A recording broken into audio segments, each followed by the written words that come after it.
A lua nova seria a escuridão total, né? Uma parada meio sinistra que é a escuridão total, né? Quando não tem lua. Porque quando tá a lua cheia, ilumina tudo. Uhum. A lua nova é a escuridão total. Eu já vi pessoas falando... Inclusive, falei com a Gilda Amora, que é uma pesquisadora há décadas disso, terapeuta, trata as pessoas que têm traumas com essas experiências, enfim. E a Gilda fala, não, falei com pessoas que... Pescadores falavam, não vá pescar na lua nova, que aparecem seres aí que são... Tá maluco. Então, na lua nova de inverno, geralmente é quando... É quando é pra você não ir pescar, então. E tem os seres... Aí é interessante isso. Que não é lenda isso. Isso eu já falei com várias pessoas que viram nessa época. A quaresma, que são os 40 dias que depois do carnaval. Aí eles vêm alguma coisa específica? Aí vem os seres, são os seres de olhos vermelhos. Eles vêm nas florestas com muita frequência. E na Sexta-feira Santa é o auge. Onde? Lá na... Qualquer lugar, zona rural, qualquer lugar que tenha floresta, mato, esses seres atacam pessoas, às vezes não atacam, às vezes só assustam. É como se eles estivessem tentando sempre te induzir ao medo porque eles gostam daquela sensação de medo, sabe? Porque às vezes eles não atacam ninguém, eles ficam só assustando. E por isso que esses caras do Pentágono associam como demoníaco, porque se você olhar, a quaresma é um período mais sagrado que tem pros católicos, o jejum, né? Oração, jejum e a Sexta-feira Santa, né? É o auge, né? E eles aparecem nesse auge. É como se fosse um ser que conhecesse isso e estivesse blasfemando, sabe? Ó, eu vou assustar mesmo na hora que eles acham que é a hora mais sagrada. Isso... Tá, entendi. Mas isso varia de cultura pra cultura? Porque, por exemplo, você tá falando de Brasil, América do Sul, ou você tá falando de mundo? Isso no Brasil. Tá. Não sei no mundo, desses seres, mas esses seres... Isso no Brasil é uma muito forte, lobisomem. E aí, lobisomem não é só aquele cara do filme com cara de cachorro. Lobisomem é um guarda-chuva para vários seres de olhos vermelhos peludos. Grande parte deles tem cara de porco, mas eu já percebi que não é porco, é morcego. O morcego tem aquele focinho com aquele narizinho, é como se fosse um morcego. E vários deles, casos que eu vi no Ceará, por exemplo, cara, no Ceará, o ser, ele só vem quando tá escuro. Se o cara põe uma luzinha no galinheiro, o pessoal de casa aí, se não quiser ter animal atacado, bota uma luzinha. Ele só vem na escuridão. E aí ele vai o porco tava dentro de um chiqueirinho que tinha 1,5 m, cara, de altura, de madeira. Não tinha como passar nada ali. Um porco de 40 quilos, um porcão. O bicho não fez barulho nenhum porco gritou, e porco é um animal que grita muito. Parecido com um ser humano, inclusive, o grito. Ele pegou um porco de 40 quilos, botou fora, não derrubou nada, não quebrou nada, botou fora, tirou o coração e fígado, tirou todo o sangue, não tinha, deixou o bicho lá, limpo igual um açougue, e não tinha um sangue, cara, em volta. Seco. E cortes cauterizadas. Ele cortava e já ia queimando. Quem que faria isso? Que não existe isso, sabe? Isso acontecia lá, justamente, tá muito forte também na época de quaresma, etc. Liga a luz, então.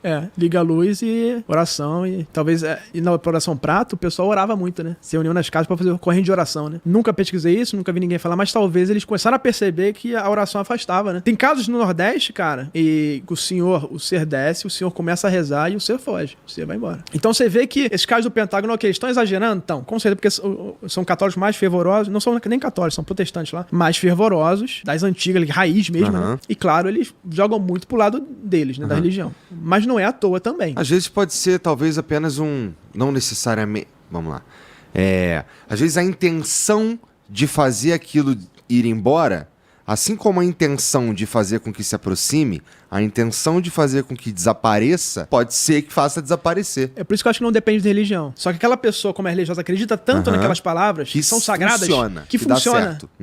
Ela poderia estar em qualquer outra religião, na Ubanda, sei lá. Ou apenas a intenção, às vezes, se fosse forte o suficiente. Não entendi. Isso tudo, claro, conjectura, né? A gente não sabe como é que funciona. Eu acho que é exatamente o que você falou. Acho que a intenção dela, a consciência dela vibrar em direção a afastar e ela achar que tem alguém por trás poderoso com ela, e às vezes até tenha, né? É o que vai fazer esse troço. Isso no Nordeste acontece direto. Cara, eu lembro da minha avó e do meu avô me contando histórias, assim, assustadoras, mas pra mim, história, tá ligado? Assim, felizmente eu nunca vi nada disso, irmão. E eu acho que eu vou me manter em grandes centros e longe de florestas.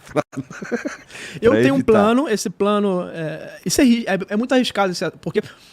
Pode acontecer o que aconteceu com essas pessoas que a gente vê ao longo da história, né? Com o próprio Angiolanda, etc. Você olhar nos olhos desses seres é muito perigoso. Mas eu tenho a meta de, na quaresma, eu vou pra essas florestas onde acontece e eu quero ver esse troço. E tô pensando, mas eu acho que vai acontecer. E registrar isso. Porque eu acho que ninguém nunca fez isso. Cara, não precisa nem um bagulho muito doido, não. Leva, sabe o quê? Como é que é o nome daquela câmerazinha que a gente tem aqui? Aquela manjada pra cacete. Que é GoPro. Não, a Osmo Pocket. Leva uma Osmo Pocket e já era. Agora aí, sim. Deixa gravando e aí pode se desesperar à vontade, irmão, né? Agora sim, por pesquisar isso, eu entendo o quão perigoso e arriscado é. Então eu vou me preparar de todas as formas que Religiosamente, jejum, oração... Porque eu fui criado. É o que você falou, acho que a intenção é que importa. Então, depende da religião. Como eu fui criado no catolicismo, eu conheço mais disso. Então, eu vou nesse caminho. Mas eu acho que qualquer religião, se você for no lado dessa intenção positiva, você vai ter as proteções ali. Então, eu vou fazer isso. Mas de certo, de qualquer... Vamos lá. E aqui eu vou te provocar, tá bom? Puta, será que Deus ia achar... O cara que tu vai pedir a proteção... Sim. Puta, ele era... Porra, eu vou te proteger, mas fica em casa que eu não preciso te proteger, porra. Sim. Você tá se arriscando à toa, né? Você que tá querendo ir lá, você tem o livre-arbítrio, né? Agora eu acho assim, eu jamais faria um ritual ou uma ação pra fazer aparecer. Tá, forçar a barra. Eu acho que as coisas, isso é muito perigoso, e eu conversei com pessoas que se ferraram por conta disso. Mas eu acho assim, se a minha intenção é apenas coletar informações do fenômeno e observar pra dar a verdade pra população, porque assim, eu tenho me tornado muito mais apegado à minha religião depois em que esses fenômenos começaram a acontecer. Porque eu, como cientista, engenheiro, desde pequeno, já não era ainda assim, óbvio, mas eu já tinha essa veia, né? Eu lia a Bíblia e eu achava muita fantasia. Os monstros, os demônios, os seres. Eu falava, cara, isso é muito fantasioso e tal. E isso me desmotivava na minha crença.